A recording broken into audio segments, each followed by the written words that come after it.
The moment my suitcase hit the airport curb, I knew something was wrong. Not because of the noise, not because of the heat, but because of the silence. No familiar car, no rushed wave, no anxious mother scanning faces like she'd waited years for this moment.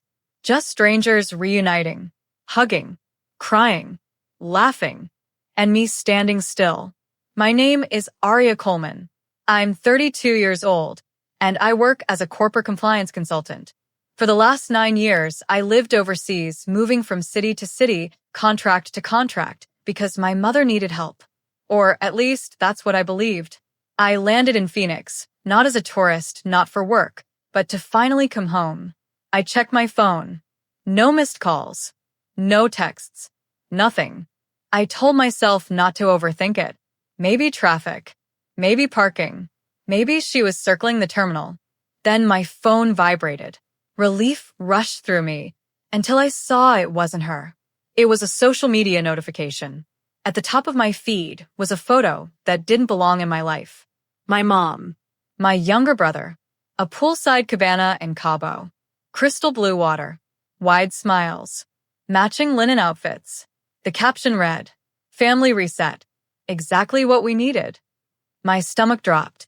I zoomed in, noticing details my brain didn't want to process yet. The watch on her wrist. The designer bag at her feet. The resort logo embroidered on the towels. I paid for that bag. I paid for that watch. I paid for that reset. 9 years ago, my mother sat across from me at our kitchen table, hands shaking, eyes red. She told me the truth, at least the version she wanted me to hear.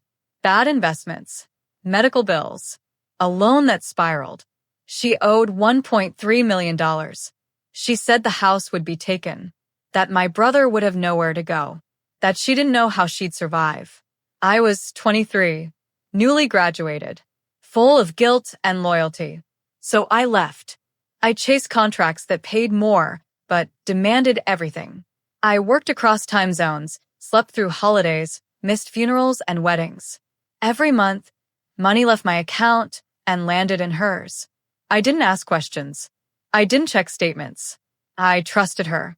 Standing there at the arrival's curb, sweat soaking through my jacket, I realized something terrifying. I had never actually seen the debt paperwork. I scrolled the comments under the photo. "So happy for you. You deserve this. Best mom ever." My chest tightened. Hold on. Before we get into the real stuff, I want to know, what are you doing at this exact moment while hearing my voice? I love seeing your answers down below in the comments. A couple walked past me, their reunion loud and emotional. The woman cried into the man's shoulder. I looked back at my phone. I typed a message to my mom. "I'm here." 3 dots appeared, then disappeared. Minutes passed. Then she replied, "Oh, I thought you were coming tomorrow." That was it. No apology. No explanation. "No, I'm on my way." Just that. Something shifted inside me. Not anger. Not sadness. Clarity. I opened my banking app. Years of transfers stared back at me. Amounts I'd stopped counting because it hurt too much to total them. I remembered every time she said, "Just one more year." Every time she promised, "We're almost free." I zoomed back into the photo. The resort tag showed a 5-night luxury stay. Private cabana. All-inclusive. A vacation I never took. A life I never lived. My phone buzzed again. Another notification. My brother had posted a story. Champagne glasses clinking. The caption, "Couldn't have done this without you, Mom." I laughed.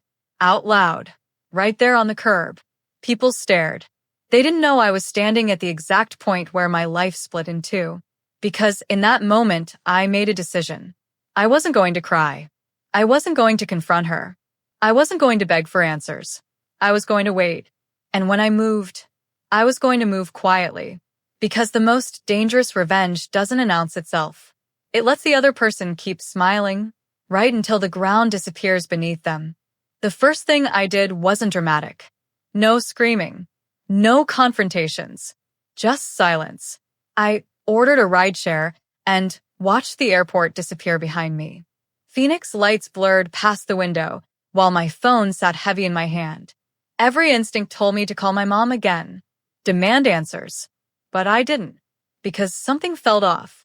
That night, alone in a quiet hotel room, I finally did what I'd avoided for nearly a decade. I opened my laptop and logged into the shared financial folder my mom insisted we didn't need anymore. It was still there. Inside were old loan summaries, payment schedules, statements she'd sent me years ago to prove progress. I compared them to my bank transfers. The numbers didn't line up. At first, I assumed I was tired. Jet lag can make patterns where none exist. So I checked again. And again. The original debt was real, but it hadn't been what she claimed. Not even close. She told me $1.3 million. The actual outstanding balance back then? Just under $420,000. My breath caught. I scrolled forward year by year. Payments reduced it quickly, faster than expected. By year 4, the debt was almost gone. By year 5, it was gone. Completely. I stared at the screen, my pulse roaring in my ears. For the last 4 years, I hadn't been paying debt. I'd been funding a lifestyle. Luxury purchases masked as emergencies. Resort stays disguised as mental health breaks. Shopping sprees coded as unexpected repairs. Every excuse had sounded reasonable at the time. Every story delivered with practice stress. My hands trembled as I cross-checked accounts. New credit lines. Cards I'd never authorized. Accounts in my name and hers. She didn't just lie. She planned. I remembered moments that suddenly made sense. The way she'd discourage me from visiting. It's chaotic right now. The way she'd rush me off video calls when deliveries arrived. I leaned back, staring at the ceiling, realizing how carefully she'd trained me to doubt my own instincts. Every time I questioned something, she'd cry. Every time I pushed, she'd remind me I was all they had. I wasn't helping anymore. I was being used, and the realization burned deeper than anger ever could. The worst part wasn't the money. It was understanding that the sacrifice I thought made me noble had made me invisible instead. Useful. Replaceable. A resource she could drain without guilt or hesitation. This wasn't neglect. It was strategy. And once I saw the pattern, I couldn't unsee it. Every memory rearranged itself, snapping into place like a picture I'd refused to finish assembling. My phone buzzed. A message from my mom. Hope you got settled okay. We'll catch up when I'm back. No mention of the airport. No apology. As if being forgotten was normal. I typed. Deleted. Typed again. Instead, I replied with 3 words. Enjoy your trip. Then I did something that felt terrifyingly calm. I stopped all outgoing transfers. Not permanently. Not yet. Just paused. I wanted to see what would happen. The next morning, I woke to 6 missed calls. Then 9. Then 12. Voicemails followed. Her tone shifted fast. Concern first. Then confusion. Then irritation. By noon, the messages turned sharp. Did something happen with the bank? Aria, this isn't funny. I need you to fix this today. I didn't respond. Instead, I booked a flight extension. 2 more weeks in Phoenix. I needed time. Because revenge isn't about explosion. It's about control. That evening, I received a text from my brother. Mom's stressed. Can you call her? I smiled. For the first time in years, the pressure wasn't on me. But the real turning point came that night. An email notification popped up. Subject line, payment failed, immediate action required. I opened it. A luxury car lease. In my name, monthly payment, $6,800. My heart pounded. She tied everything to me. The house, the cards, even assets I'd never seen. If this collapsed suddenly, it wouldn't just expose her. It could bury me.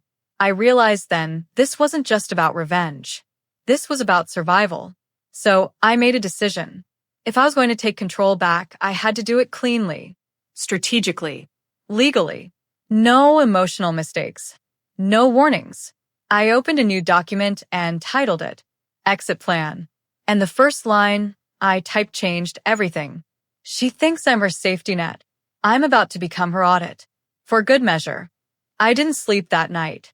Not because I was panicking, but because my brain was finally awake. Morning came quietly. Sunlight crept through the hotel curtains, and for once, I didn't rush to check messages.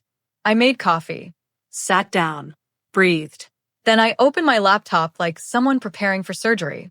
Step 1 was protection. I called a financial attorney before noon. I didn't give names at first, just facts. Shared accounts, unauthorized debt, years of transfers.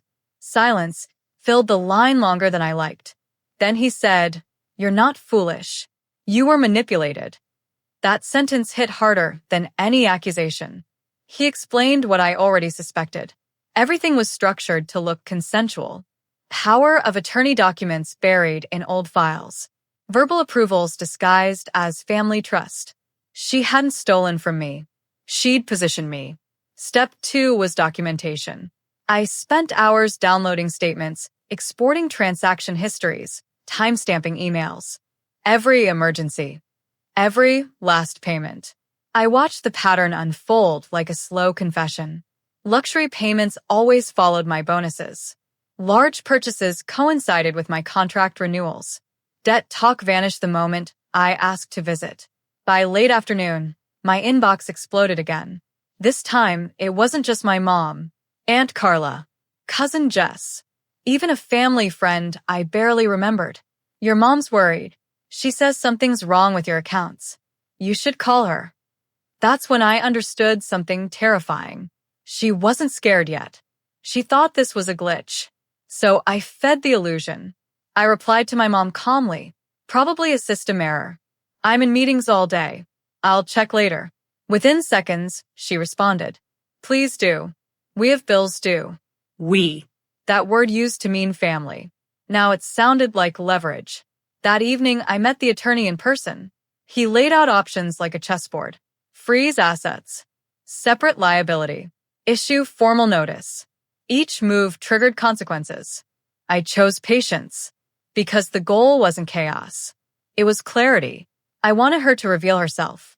So for the next 3 days, I did nothing. I let payments fail. Let reminders stack up. Let her scramble quietly. Her messages changed tone again. From irritation to urgency.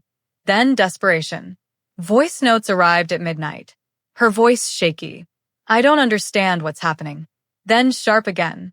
"You can't just disappear like this." The irony almost made me laugh.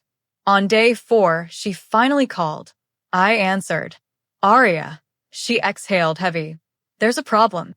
I stayed silent. She filled the space fast. Bills. Mistakes. Confusion. She blamed banks. Systems. Timing. Anything but herself. "I need you to send something today," she said. "Just enough to stabilize things." I asked one question. "How much?" She hesitated, then said a number so high it confirmed everything. I closed my eyes. "Send me the statements," I replied. "All of them." Another pause. "I already did," she lied. I didn't correct her. Instead, I said, "Okay, I'll review." After the call, I sat perfectly still. My hands weren't shaking anymore, because now I had proof. The next morning, an email arrived from her. Dozens of attachments. Sloppy. Rushed. Incomplete. She was unraveling. I forwarded everything to my attorney. His reply came fast. "She's exposed." That afternoon, I did something symbolic. I changed my emergency contact. For the first time in my adult life, it wasn't her. I walked outside, feeling lighter than I had in years. The sun felt different when it wasn't shining on obligation. That night, my brother messaged again. "Mom's crying. Please help." I typed slowly. "I am helping. Just not the way she expects." I didn't realize how true that was yet, because the next move wasn't mine. It was hers. And she was about to make a mistake she couldn't undo. The mistake happened on a Tuesday morning, and I felt it before I saw it. My phone lit up nonstop while I was mid-call with my attorney. He paused, listening as notifications stacked like falling dominoes. "She's escalating," he said calmly. "That's good." Good wasn't the word I would have used. I opened my messages. My mother had sent a group text, not just to me, to everyone, family, friends, distant relatives, even former coworkers of mine she'd met once and never forgotten. The message was long, emotional, carefully written. She said she was confused and hurt, that she didn't understand why Aria would abandon family, that I was withholding money she needed to survive. Then came the line that froze my blood. She promised to take care of us. Promised. The implication was clear. I wasn't just unreliable. I was cruel. Within minutes, replies poured in. How could you? She raised you. Money changes people. I watched my character dissolve in real time. My attorney leaned back. There it is. There what? I asked. Defamation. Coercion. Emotional leverage. She just turned private dependency into public pressure. My chest tightened. What do we do? We let her finish. I didn't respond to anyone. Not one message. Silence was no longer avoidance. It was strategy. By evening, the calls started. Unknown numbers. Blocked IDs. Voicemails layered with disappointment and judgment. One aunt cried. One cousin threatened to expose me. One family friend suggested I was mentally unstable. I saved everything. Screenshots, recordings, timestamps. That night, my mother sent me a private message. Why are you doing this to me? I stared at the words for a long time, then replied, I'm not. You are. The typing bubble appeared instantly, then vanished. The next morning, my attorney filed a formal notice. Limited liability. Immediate separation of accounts. Written demand for transparency. It wasn't aggressive. It was surgical. Within hours, her tone shifted again. She emailed me directly. No emojis. No theatrics. Just fear. She admitted she might have misunderstood the debt timeline. Claimed she never meant for things to go this far. Asked for grace. Grace. The word sat heavy.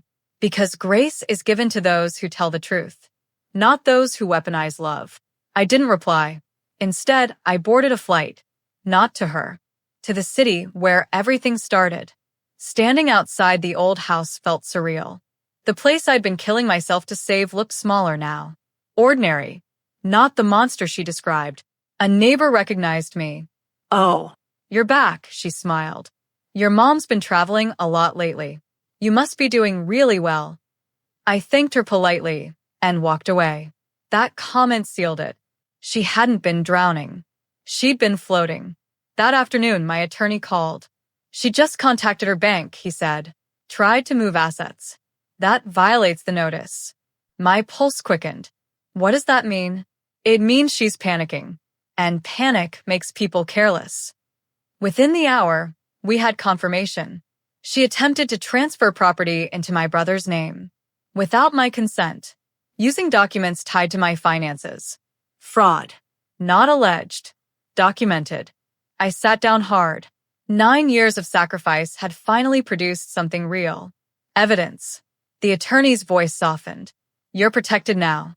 She isn't. That night, my phone rang again. Her name flashed. I answered. She didn't yell. She whispered, They said you're doing this to punish me. I replied evenly, No, I'm doing this to stop you. Silence.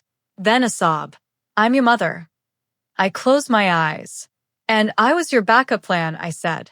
Until you forgot I was human. She hung up. I stared at the wall, heart pounding, because I knew something she didn't yet. Once a lie collapses publicly, it never rebuilds the same way. And tomorrow, hers would. The fallout didn't arrive all at once. It crept in slowly, like cracks spreading across glass. The morning after that call, my attorney forwarded me an email chain. My mother's bank had frozen multiple accounts pending review. The attempted asset transfer triggered internal compliance alerts. What she thought was a quiet move had set off alarms she couldn't silence. And for the first time, I wasn't the one explaining things away. She was. By noon, my phone buzzed with a different kind of message. An apology. From my aunt. Short. Awkward. Careful. I didn't know the full story. That phrase would repeat itself all day. Cousins followed. Then family friends. One by one, people backed away from their certainty. The group chat went quiet. Messages slowed. Judgment softened into confusion. Truth has a strange gravity. It pulls people back once it appears. But my mother wasn't done. That afternoon, she showed up at my hotel. No warning. No call. I opened the door to find her standing there with sunglasses on, lips pressed tight, posture rehearsed. She looked smaller than I remembered. Not fragile, defensive. "Can we talk?" she asked. I stepped aside. She walked in like she owned the room. Sat down. Took off her sunglasses slowly, as if revealing vulnerability on cue. "You blindsided me," she said. I didn't respond. She filled the silence the way she always had. "I sacrificed everything for you kids. I made mistakes, yes, but I never meant harm." Her voice cracked perfectly. "You know how hard my life has been." I finally spoke. "You didn't forget me at the airport," I said. "You chose not to come." Her eyes flickered. "That's not fair." "It is," I replied, "because you were already gone." She shook her head, standing now. "You're twisting things. You're angry, so you're rewriting history." I stayed seated. "No," I said quietly. "I'm reading it clearly for the first time." She changed tactics instantly. Anger replaced tears. "You owe me," she snapped. "After everything I did for you." That word again. Oh. I stood. "No," I said. "I paid you. In full. And then some." Her face hardened. "You think some lawyer makes you better than me?" she scoffed. "You wouldn't survive without family." I smiled sadly. I already did. That was when she realized she'd lost control. Her voice rose. Accusations poured out. Ungrateful. Cold. Disloyal. I let her talk, because every word dug the hole deeper. When she finally stopped, breathless, I said, "This conversation is over." She laughed, sharp and humorless. "You think you're safe? You think this ends well for you?" I met her eyes. "It already has." She left without another word. That evening, my attorney confirmed what I suspected. Her attempt to shift blame publicly backfired. People started asking questions. Some noticed inconsistencies. Others remembered moments that suddenly felt wrong. She wasn't just losing money.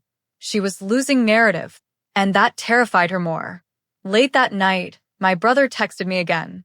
This time, there was no guilt, just fear. "She says the house might be taken. What's going on?" I took a long breath before replying. "The truth," I typed. "And it's not what she told either of us." There was no immediate response. I knew what that silence meant. Doubt had entered the room. The next morning, I received a formal letter.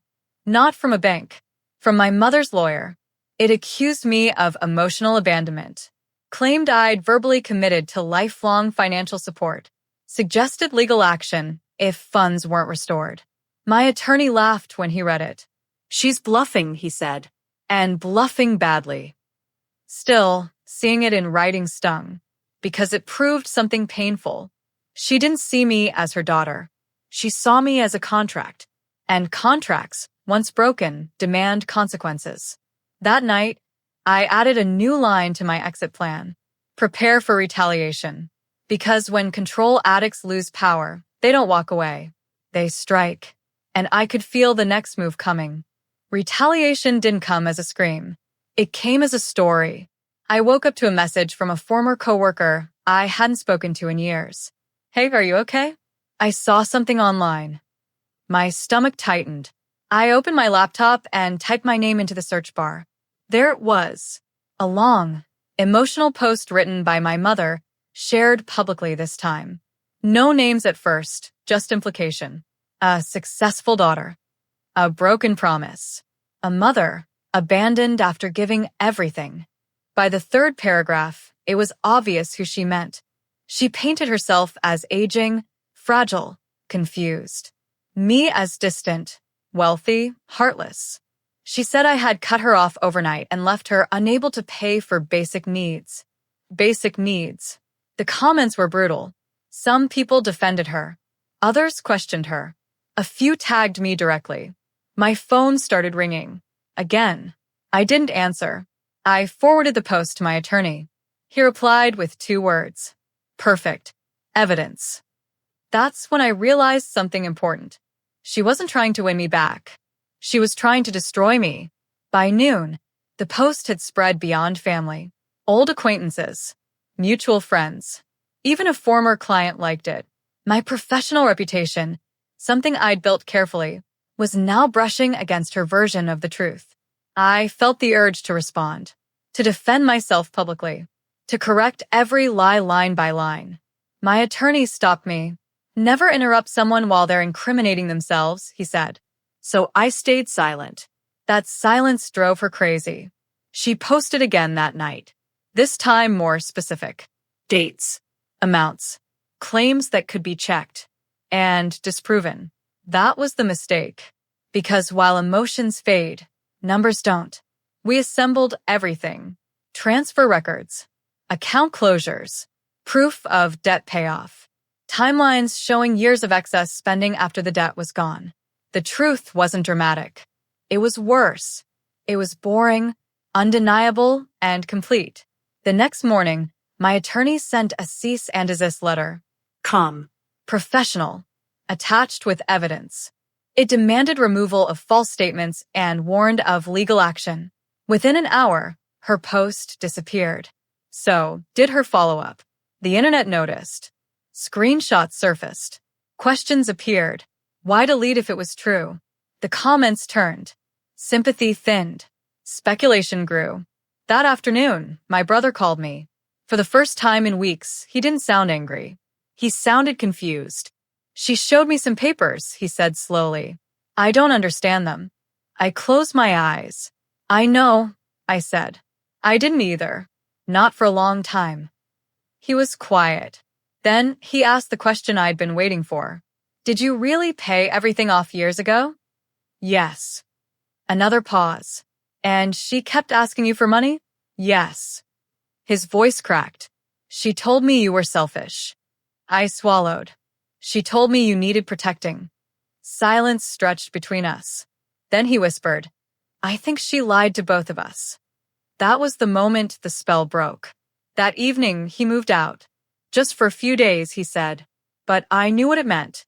Control was slipping. My mother called me nonstop that night.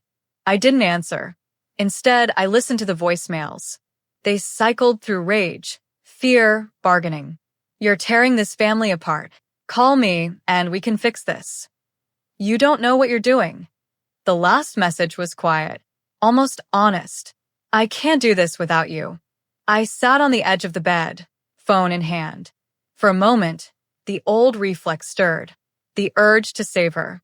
Then I remembered standing alone at the airport, and the beach photo, and the debt that wasn't real, and the life I postponed. I deleted the voicemail. The next morning, my attorney called. She's requesting mediation, he said, on record. I exhaled slowly. Good, I replied. That means she's scared. And scared people tell the truth, even when they don't want to. Mediation was scheduled for Friday morning, and I didn't sleep the night before. Not because I was afraid of her, because I was afraid of myself. There's a strange fear that comes with finally being heard. A fear that once the truth is spoken out loud, there's no fantasy left to protect you. No illusion that maybe, somehow, the pain meant something noble. At 9:02 a.m., I walked into the conference room. She was already there. My mother sat stiffly at the table, hands folded, jaw tight. Her lawyer whispered to her, nodding too often. She didn't look at me when I entered. Good. The mediator introduced ground rules. Calm voices. No interruptions. Facts over feelings. I almost laughed. My attorney opened with documentation. Clean. Methodical. Years of transfers. Debt paid off by year 5. Continued requests framed as emergencies. Unauthorized accounts. The failed asset transfer. The room changed. My mother's lawyer stopped nodding. When it was her turn, she spoke softly. She said she felt overwhelmed. She said she lost track. She said she never intended for things to spiral. Then the mediator asked a simple question. Why didn't you tell your daughter the debt was cleared? My mother opened her mouth, closed it, then said, I was afraid she'd leave. The words landed like a dropped plate. Afraid I'd leave. Not afraid of hurting me. Not afraid of lying. Afraid of losing access. I felt something release in my chest. A knot I didn't know I was still carrying. My attorney followed up. So, you continued asking for money? Yes. And you used it for non-essential spending? She hesitated. Yes. And when she stopped paying, I panicked. The mediator nodded slowly, writing notes. My mother finally looked at me. Her eyes searched my face, desperate for something. Approval, forgiveness, rescue. She found nothing. I gave you everything, she said suddenly. I raised you. I leaned forward for the first time. No, I said evenly. You raised me to believe love was transactional. Silence filled the room. The mediator cleared her throat. At this point, the financial liability is clear. Continued pursuit would likely fail. That was it. Years of manipulation reduced to a paragraph. Mediation ended quickly after that. Outside the building, my mother stopped me. Aria, she said, voice shaking. I don't know who you are anymore. I looked at her. I'm the version of me you never needed, I replied. She didn't follow. That afternoon, my attorney finalized the separation. My name was removed from all shared obligations. Legal walls went up where emotional ones never existed. I was free, but freedom felt quiet. No fireworks, no celebration, just space. That evening, my brother called again. I moved my things, he said. I'm staying with a friend. I nodded, even though he couldn't see me. I'm sorry, he added, for believing her. You don't have to be, I said. We were both taught the same lie. A pause. Are you okay? He asked. I thought about it. Yes, I said. For the first time. That night, I went for a walk alone. No phone. No noise. Just the sound of my own steps. I realized something then. Revenge wasn't what I'd done. I didn't ruin her life. I just stopped holding it together for her. And when I let go, the truth did the rest. But consequences have a delay. And hers hadn't fully arrived yet. Because the next morning, I received an email that told me the story wasn't finished. Subject line. Notice of foreclosure hearing. It wasn't addressed to me, but my name was mentioned. Once more. And this time, the ending wouldn't be private. It would be public. The foreclosure notice sat in my inbox like a ticking clock. I read it 3 times to be sure. The hearing date, the address, the legal language that made everything sound distant and final. My name appeared only once, buried in a paragraph referencing prior financial involvement. But once was enough. This wasn't just about her losing a house. This was about the story becoming official. I forwarded the email to my attorney. His response came quickly. You're not liable, but you may be subpoenaed as a witness. A witness. For years, I'd been the silent contributor, the invisible fixer. Now, I might be asked to speak out loud in a room full of strangers about what really happened. That thought unsettled me more than I expected. My phone buzzed. A message from my mother. They're taking the house. No greeting. No context. Just that. I didn't reply. An hour later, another message arrived. I don't know what to do. I stared at the screen, feeling the old reflex stir again. The pull to step in, to fix, to soften the fall. Instead, I closed my phone. That afternoon, my brother called. She's packing, he said. She keeps saying this wouldn't be happening if you hadn't abandoned her. I closed my eyes. Does she say anything else? I asked. He hesitated. She says she gave up everything for you, that you owe her. I exhaled slowly. She still believes that, I said. And that's why this is happening. The hearing was set for 2 weeks later. 2 weeks for rumors to spread. 2 weeks for her version of events to circulate. And they did. Old friends reached out cautiously. Some asked questions. Others avoided me completely. Silence can be judgment too. I didn't defend myself. I didn't explain. I prepared. My attorney walked me through what to expect. Questions about timelines, about consent, about awareness. The truth, structured and unemotional. Facts over feelings. Still, at night, memories crept in. Not the bad ones. The soft ones. Birthdays. Late-night talks. Moments that felt real. Grief isn't logical. You can know someone used you and still miss who you thought they were. The day before the hearing, my mother showed up again. This time she didn't knock. She waited outside. I saw her from across the street as I stepped out of the building. She looked tired, smaller than ever. No sunglasses. No performance. "Please," she said as I approached. "Just listen." I stopped a few feet away. "I can't lose this house," she said. "It's everything." I didn't argue. "You can help," she added quickly. "Just this once. I'll fix everything after." I looked at her and realized something chilling. She truly believed this was temporary, that if I stepped in now, the cycle would reset. "No," I said gently. "You won't." Her face twisted. "You're doing this to punish me." "No," I replied. "I'm letting consequences happen." Tears spilled down her cheeks. "I'm your mother," she whispered. "And I was your daughter," I said, "until you turned me into a solution." She stared at me, searching for something, anything, to hold on to. There was nothing left.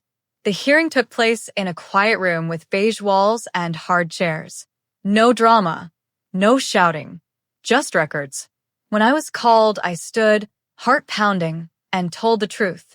I spoke about the debt, the payments, the lies. I didn't raise my voice. I didn't accuse. I just answered. My mother didn't look at me once. The ruling was swift. Foreclosure would proceed. Outside the courthouse, cameras waited. Not many, but enough. Someone asked me how it felt. I said one sentence. "Freedom has a cost." That quote would follow me longer than I expected. Because when people finally see the truth, they don't just reassess the liar. They reassess the entire story. And my mother's story was unraveling fast. But the final chapter hadn't been written yet. She still had one move left. And I could feel it coming. The last move didn't come from a lawyer or a court. It came from a hospital. 3 days after the foreclosure hearing, I received a call from an unknown number. I almost ignored it. Something told me not to. "Is this Aria Coleman?" a woman asked. "Yes." "This is St. Luke's Medical Center. Your mother listed you as her emergency contact." My chest tightened. "She was admitted early this morning," the woman continued. "She's stable, but she's asking for you." For a moment, the world went very quiet. Old instincts rushed back like muscle memory. The part of me trained to drop everything, to show up, to fix. Then the woman added, she mentioned stress-related chest pain. Stress. Not a heart attack. Not an accident. Stress. I thanked her and hung up. I sat on the edge of my bed, staring at the wall, heart racing. Was this real? Or was this strategy? I called my attorney. He didn't hesitate. "Go," he said. "But don't go alone. And don't promise anything." An hour later, I stood in the hospital hallway, the smell of antiseptic thick in the air. My brother was already there. He looked exhausted. Torn. "She keeps asking for you," he whispered. "She says this is all too much." I nodded and stepped into the room. My mother lay propped up on pillows, wires attached, face pale. When she saw me, tears formed instantly. "There you are," she said weakly. I stayed standing. "I didn't think you'd come," she added, her voice fragile. "I came to listen," I replied, "not to fix." Her eyes flickered. She reached for my hand. I didn't take it. "They're taking everything," she whispered. "The house. My savings. My dignity." I waited. "I can't survive this," she said. "I need you." There it was. Not "I'm sorry." Not "I hurt you." "I need you." I took a slow breath. You survived before me, I said gently. You'll survive after me. Her expression changed. Fear sharpened into frustration. So that's it, she snapped. You're really going to let me lose everything? I met her gaze. You lost it, I said. I just stopped carrying it. Tears fell again, but they felt different now. Not soft. Angry. You're cold, she hissed. I don't recognize you. I nodded. Neither did I. For a long time. A nurse stepped in, sensing the tension. Visiting hours are almost over. My mother panicked. Don't leave, she pleaded. Please. I leaned closer, lowering my voice. This is the last time we talk about money, I said. The last time you ask me to save you. If you want a relationship with me, it starts with truth, not emergencies. She stared at me, breathing hard. And if I can't, she asked. Then this is goodbye, I replied. I turned and walked out. My brother followed me into the hallway. She's blaming you, he said quietly, for everything. I know, I said. He hesitated, but she also asked me where the money actually went. I stopped. What did you say? The truth, he replied. That I didn't know. That maybe we should look. Something shifted. That night, he went back to the house. What was left of it? Open drawers. Old folders. Storage boxes he'd never touched. He found things. Receipts. Hidden credit cards.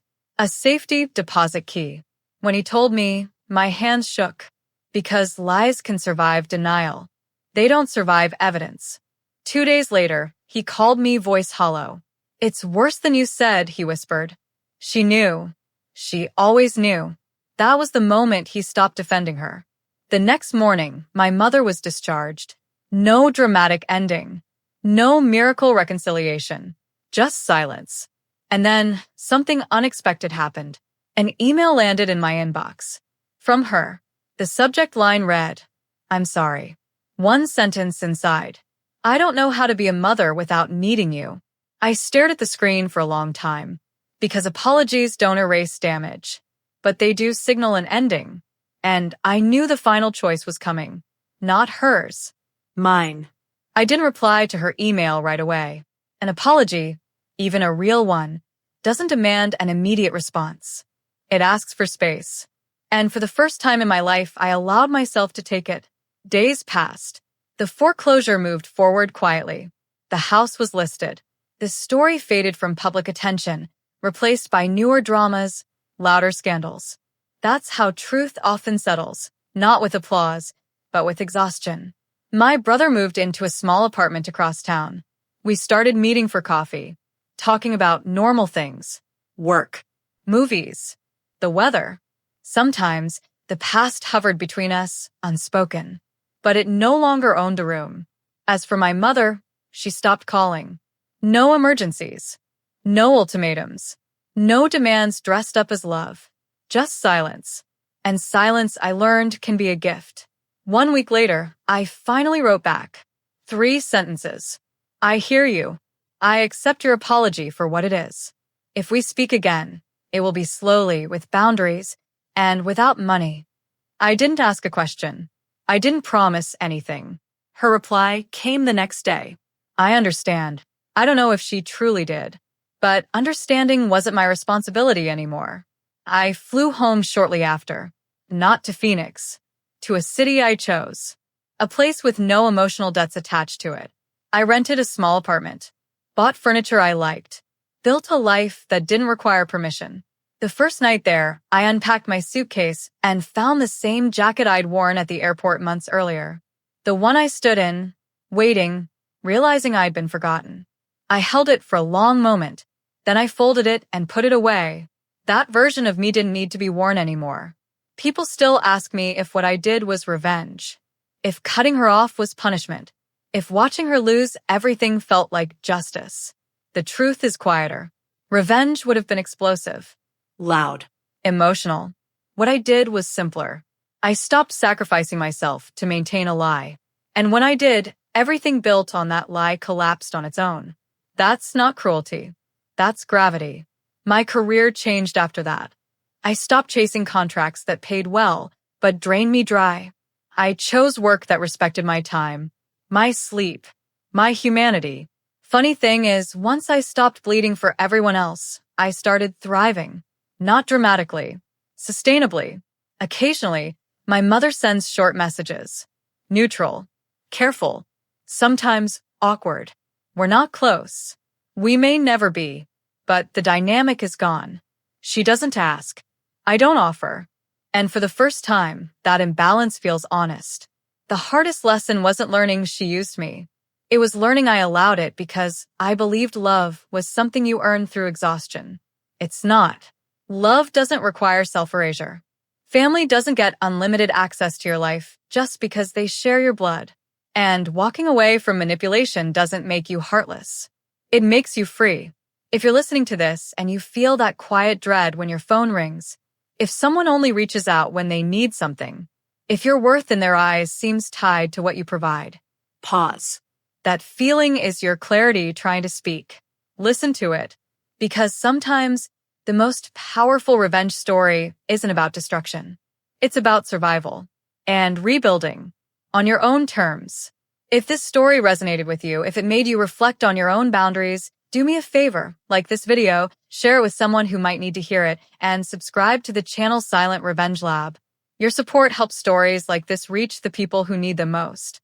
And remember this, the moment you stop funding someone else's illusion is the moment your real life finally begins.